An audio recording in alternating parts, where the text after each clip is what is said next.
The year is 1934. In the lush green hills of Germany, a race known as the Eiffel is about to begin. Now, this story might spark some controversy, but bear with me. According to Mercedes Benz, they found themselves in a dilemma. Their new Grand Prix racing car, the W25, had just rolled up to the scales for pre-race inspection, only to be found 1 kilogram overweight. Mercedes-Benz's new star could not compete in the race. In a moment of genius, team manager Alfred Neubauer ordered his men to remove the fresh white paint and putty from the car, stripping it down to its bare metal sheeting. The car, now with its shining aluminum body exposed, stood out as a stark contrast to the brightly painted cars that would compete. The W25 would soon become the famous Silver Arrow, dominating the race and the racing world for the next 3 years. Whether or not that story is true, we'll leave up to the historians. However, true or not, the spirit of the Silver Arrow continued to flow through the fuel lines of Mercedes-Benz racing cars for decades, fueling their ambition.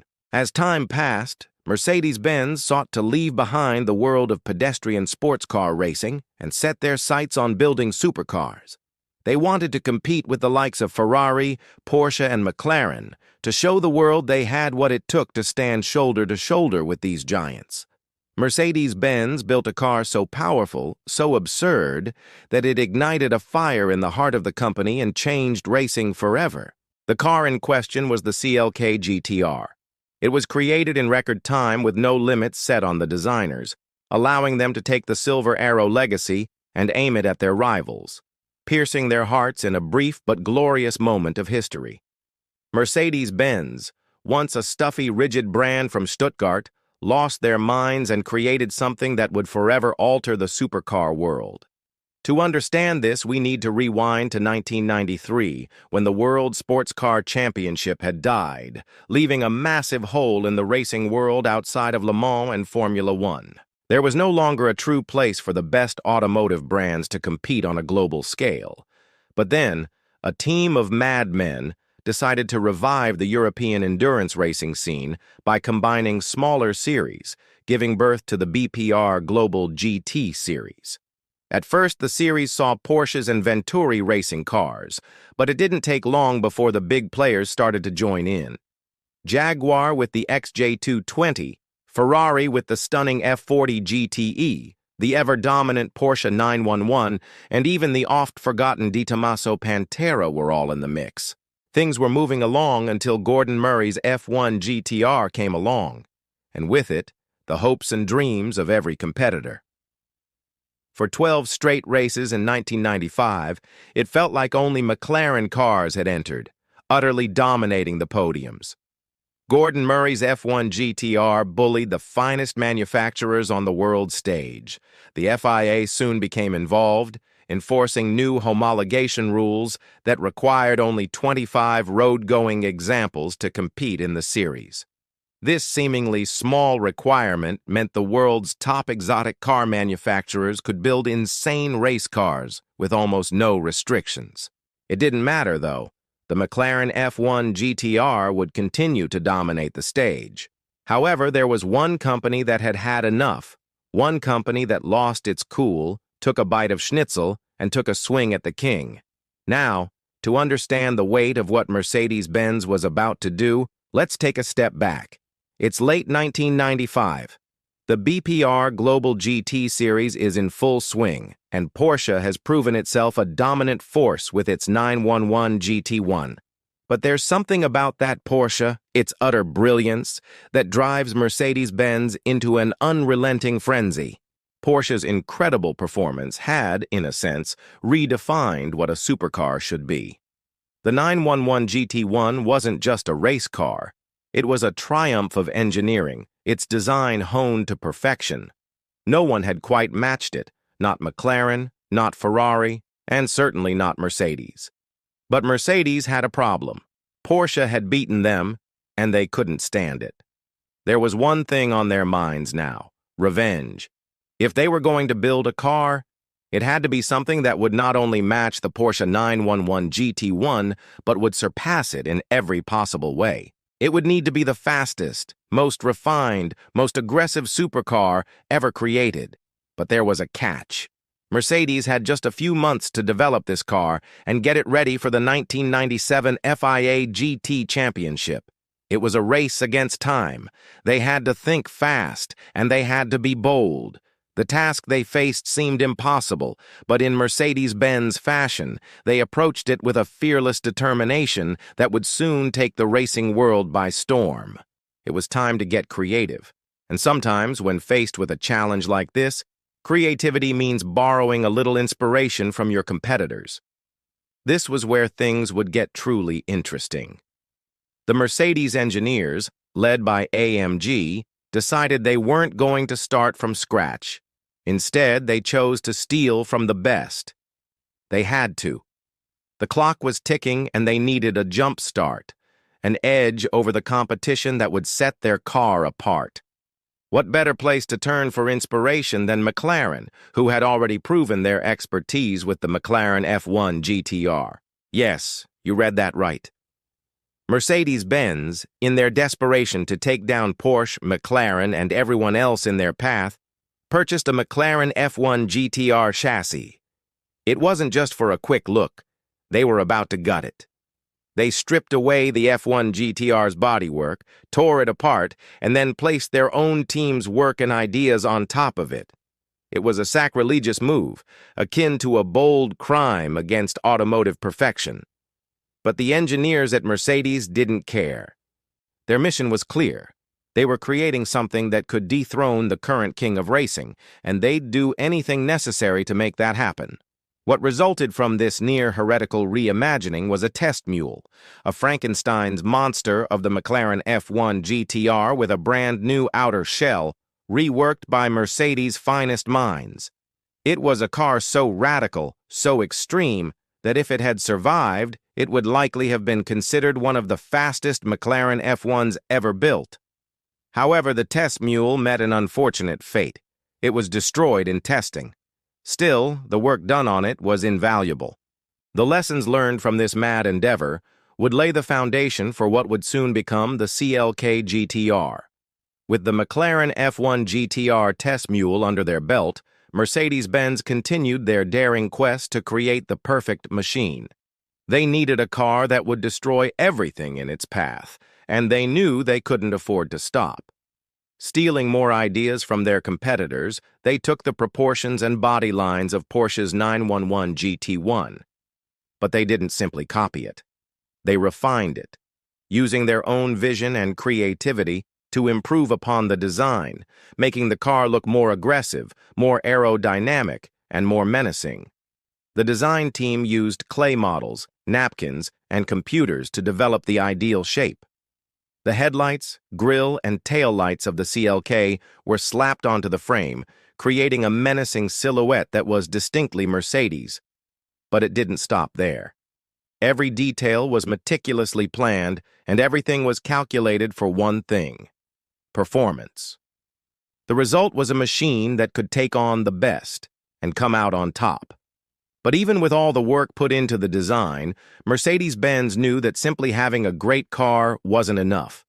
The car needed a heart, an engine that would push it to new heights, something that would allow it to dominate the racetrack and terrify the competition. AMG turned to the M120, a massive 6-liter V12 engine that powered the S-Class lineup. The engineers took that engine, injected it with titanium, boosted the compression ratio, and tuned it to perfection. What they had was a 12-cylinder powerhouse, ready to propel the car to unimaginable speeds. With all the pieces coming together, AMG now had the skeleton of the CLK GTR. But there was still one thing left to do: put it all on the track. And so 4 months after they were given the task of creating the car, AMG managed to push 2 race-ready CLK GTRs onto the track. 128 days. That was the time they had, and against all odds, they had created a car that was ready for battle.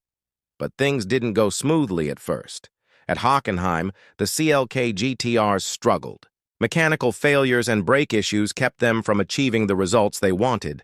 The podium seemed out of reach, and with both cars finishing far behind the Porsche 911 GT1 and McLaren F1 GTR, it seemed like Mercedes-Benz's revenge would have to wait.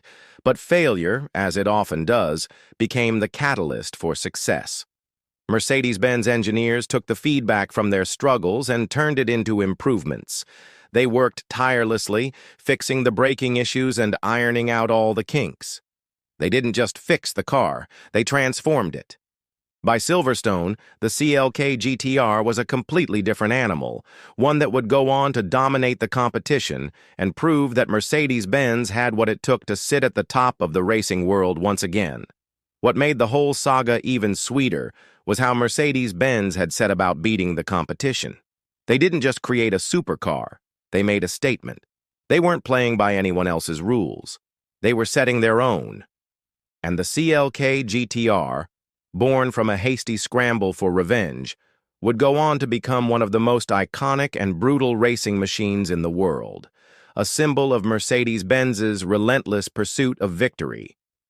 The schnitzel swing wasn't just a bite of food, it was the spark that ignited one of the most daring and successful racing programs in the history of motorsport. Imagine the scene. It's early December 1996, and Christmas tunes are playing softly in the background. The holiday season is approaching, but the team at AMG is far from ready to take a break. Instead of winding down for the year, they've just received the kind of challenge that few teams in the automotive world could ever dream of. Mercedes-Benz had just given them a mission that would change the course of racing history. They had 128 days, just 4 months, to create a supercar that could take on the dominant Porsche 911 GT1, McLaren F1 GTR, and the best of the best. Now, 128 days doesn't sound like a lot when you consider what was at stake. Mercedes-Benz's engineers weren't merely tasked with building a race car, a car that could not only compete but could wipe the floor with the Porsche 911 GT1, which had been an unstoppable force on the racetrack. This wasn't just about engineering a car, so, as the holiday season crept up, Christmas was coming. But there was no time for celebrations. It's almost unimaginable to think about the pressure that weighed on the engineers. How could they build something to rival the already established Porsche 911 GT1 and McLaren F1 GTR? Porsche had already perfected the GT1 with years of development, and McLaren's F1 GTR was a legend in the making. How could Mercedes-Benz possibly rise to meet such high expectations in such a short time? They were determined to show that they were the ones who could do the impossible. This was the philosophy AMG would adopt when faced with the Herculean task before them. Instead of starting from scratch, they decided to take a calculated risk, one that might ruffle some feathers, but ultimately paid off in spades. Mercedes-Benz's team knew that time was against them, and in racing, where the stakes were higher than ever, they needed to move fast. They decided to steal an idea from their fiercest competitors. Yes, you read that right. They bought one of the most iconic race car chassis in the world and stripped it bare. The F1 GTR was the crown jewel of McLaren's engineering, but AMG had no time to reinvent the wheel. They removed the F1's bodywork, leaving just the chassis. They were borrowing McLaren's brilliance and applying their own vision to create something that would go toe-to-toe with Porsche's GT1 and McLaren's F1 GTR.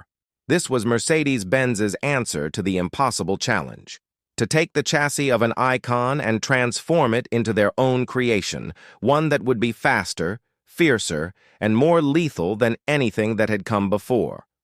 What they had created was a test mule, a race car built from the bones of an existing masterpiece, but made into something even more dangerous. The result was a machine that was an amalgamation of the best ideas from McLaren, combined with AMG's own expertise. This test mule would be the foundation on which they would build the CLK GTR. AMG wasn't going to settle for simply copying what McLaren or Porsche had done. They had to go above and beyond. So they borrowed more ideas from their competitors. AMG took the proportions and body lines of the Porsche 911 GT1. They didn't simply copy it, they improved it. They reworked the design, making it more aerodynamic, more aggressive, and more fitting for a Mercedes-Benz supercar. The headlights, grille, and taillights of the CLK were fitted to the body, giving it the unmistakable Mercedes Benz look. The engineers spent countless hours refining the car's aerodynamics, using clay models, napkins, and computers to get every detail just right. The bodywork was being shaped, perfected, and tuned with the sole goal of one thing: winning. But they didn't stop at the body. So they turned to the M120 engine, a massive 6-liter V12 that had been used in the S-Class lineup. But they didn't settle for the standard engine. AMG pushed it to its limits. The result? A 12-cylinder powerhouse that produced 600 horsepower, naturally aspirated, high-revving, and ready to roar. The heart of the CLK GTR was born, an engine that could power the car to 60 mph in under 4 seconds. The car's mid-rear engine placement ensured that the weight distribution was perfect, giving the CLK GTR unparalleled handling and performance. Incredibly, AMG had just 128 days to bring the CLK GTR to life. By April 1997, they had 2 race-ready CLK GTRs on the track, ready to take on the competition. It was a Herculean effort, but AMG had done it. They had built a car that was poised to dominate the racing world. The debut at Hockenheim was a failure. Both cars suffered mechanical failures. They finished a dismal 27th place, far behind the Porsche 911 GT1 and McLaren F1 GTR. It was a humbling moment for AMG, but instead of giving up, they took their failure as a lesson and set to work fixing the issues. In the weeks that followed, AMG refined the CLK GTR, fixing the mechanical problems. By the time the team rolled out the CLK GTRs in Silverstone, they were ready to show the world that they were here to stay. By the end of the 1997 season, the CLK GTR had gone from a failure to a winner. Mercedes Benz had turned their embarrassing debut into one of the most dominant performances in racing history. The CLK GTR took victory after victory, and by the end of the season, Mercedes Benz had claimed both the drivers' and manufacturers' titles. The Silver Arrow had once again proven its dominance on the track. The taste of victory is sweet, but for Mercedes Benz and the AMG team, it was a journey filled with fire, frustration, and relentless determination. The first podium finish at Silverstone was more than just a victory. It was the validation of all the tireless work, the long hours. After their rough debut at Hockenheim, at Silverstone, Mercedes-Benz entered the race with their heads held high. The team, fueled by determination and the fire to succeed, had worked relentlessly to refine the car. The CLK GTR was now a race car that could compete, but it wasn't just the improvements to the car that made this race so special. There was something more profound happening. It was the spirit of the Silver Arrow, the car, the team, and the legacy. It was the beginning of a new chapter in the Mercedes-Benz racing story. It was faster, more reliable, and, most importantly, it was unstoppable. Every lap, every turn, every gear shift was a testament to the vision of the engineers and designers who had poured their souls into creating this beast. It was a symbol of what was to come, a clear statement to the world that Mercedes-Benz was back, and this time they weren't just competing, they were here to dominate. The Mercedes-Benz racing team was firing on all cylinders, and they were determined to show that their performance at Silverstone wasn't just a fluke. Soon after, the CLK GTRs were rolled out at the 4 Hours of Nürburgring. This time, the AMG team was ready. When the green flag dropped, it was clear that the CLK GTR was a force to be reckoned with. But this time, Mercedes-Benz had the edge. The team's hard work paid off as the CLK GTRs dominated the track, pushing ahead of the competition with ease. With each lap, they built a bigger gap between themselves and their competitors, their performance nothing short of spectacular. The combination of engineering precision, strategic thinking, and the relentless drive to win had brought them to the front of the pack. The CLK GTRs crossed the finish line in first and second place. The team had gone from the disappointment of Hockenheim to the glory of Nürburgring. Mercedes-Benz wasn't just racing to win. The victories of the CLK GTR were more than just points on the board. The team at AMG had not only created a car that could compete with the best, they had built a car that could outperform them. The CLK GTR was a symbol of Mercedes Benz's return to dominance. The team's relentless pursuit of perfection had paid off. The CLK GTR had become the car to beat, and its presence on the track was a reminder to everyone that Mercedes Benz was not to be underestimated. In the years that followed, the CLK GTR continued to dominate the FIA GT Championship. The CLK GTR was more than just a race car. It was a symbol of Mercedes-Benz's commitment to excellence. For the AMG team, the victory at Nürburgring was a turning point. The CLK GTR was a reminder that no matter how many times they had been knocked down, Mercedes-Benz would always rise again. And in 1997, the CLK GTR did just that.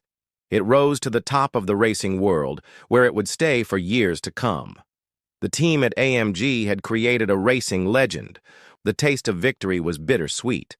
But for Mercedes-Benz, it was a taste they would savor for years to come. The world would never forget the day when Mercedes-Benz reclaimed its place as the king of racing. Mercedes-Benz, to compete in the FIA GT, had promised to produce 25 road-going versions of the CLK GTR. They scrambled to complete the rest during the off-season, and in doing so, they created something extraordinary: the road-going version of the CLK GTR. This street car was essentially a race car with turn signals, known as the Strassen version or street version. They produced just 25 of these cars, and with each one costing over £1 million, it was the most expensive production car at the time. The street car had a friendlier engine, but it was still very much a race car at its core.